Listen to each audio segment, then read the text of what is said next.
Edu, primeiro a gente tem que parabenizar realmente o Alberto Valentim.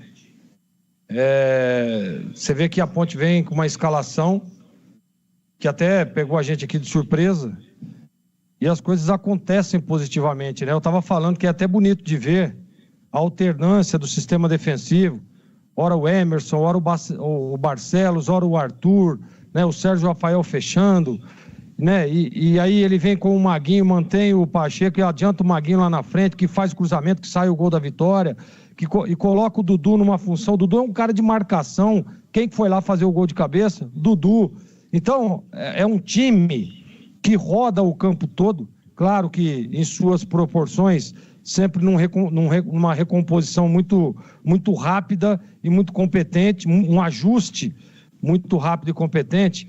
E eu estava aqui me lembrando agora, né, que eu recebi a informação lá na pré-temporada de o quanto é bom o trabalho de campo do Alberto Valentim. E agora a gente vê o resultado. O resultado é esse aí, ó.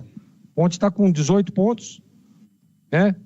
A passos largos de buscar a classificação, e eu ainda acredito na classificação, mesmo com a vitória do São Bernardo.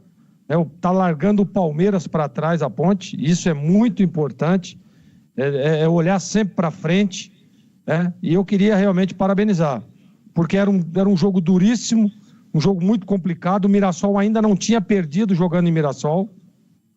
É um time bom, é um time de qualidade, é um time de conjunto, né? E sempre jogar no Maião é difícil. E hoje eu cravei hoje no programa Os Donos da Bola, a Ponte vai ganhar o jogo.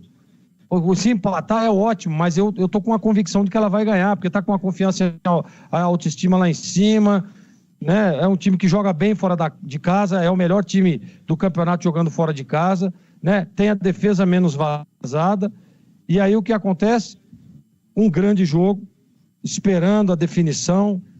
E aquele velho ditado que diz: um bom time começa por um grande goleiro, que para mim foi decisivo.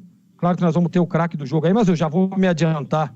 O que pegou o tal do Diogo Silva, pegou até pênalti, né? Garantindo que a Ponte tomasse apenas um gol e que a competência dos seus atacantes, né, e dos seus jogadores do meio para frente fossem lá e fizessem o gol da vitória. Então, Edu, parabéns a Macaca pelo belíssimo resultado e eu quero, sem dúvida nenhuma, parabenizar o Alberto Valentim pelo belíssimo trabalho que ele tem feito.